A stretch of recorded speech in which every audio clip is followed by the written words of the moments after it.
Bible, Paul says that he daily has to buffet his body and bring it under subjection.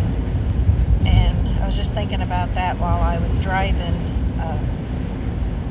that our, how am I going to say this? Our mind, will, and emotions are part of our body, and our spirit man is, once it's born again, is completely different. But yet we still deal with the mind and the body and the emotions. And the body has desires, and those desires, if they're not pleasing to God, are what we have to bring into subjection to the Father. And that's what I was thinking about just now as I'm driving, is usually when I get something, is we have to bring that into subjection to the Father. Not only our thoughts, I've said that before, and now today I was thinking about the body, how the body has desires, and just because something feels good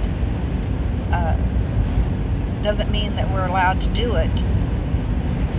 The way we used to be, now we're born again, we're supposed to be a new man and have new desires, but that only comes through the renewing of the mind, through the Word.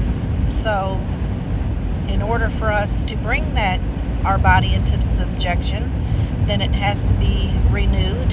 When we become a new man through salvation, we still deal with the body and the flesh and the desires, and what we let in our gates, our ear gates, our eye gates.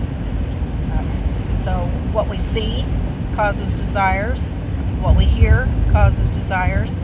So in order to live a holy life, we have to not allow things of the world to come into our ears and eyes.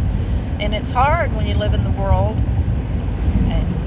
and you see things and want things, and not everything is sinful to desire, but there are many things that tickle the ears and make you want to do it or participate in it.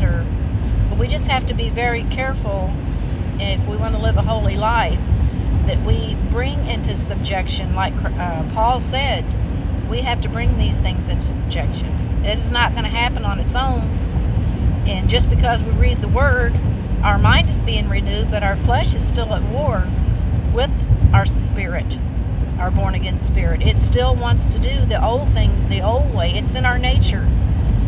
It was born in us. It says we're born of incorruptible seed, and that the heart is wicked above everything. So it takes a lot of work. It takes a lot of reading the Bible and praying and subjection and being diligent and working. It's a process, and it's a work that you got to keep at it every day, because if you can just get a thought, and if you get carried away with that thought, it'll lead you into sin. Sin leads to death. So I'm just saying that we need to not only be pleasing in our thoughts to the Lord, but we also need to be pleasing with our mind, body, and soul. Cut all soul ties to the old ways that we used to have, and put on the new man that's natured after Christ, and do things His way. Well, that's just my thoughts for the day, so I hope it helps somebody. Shalom.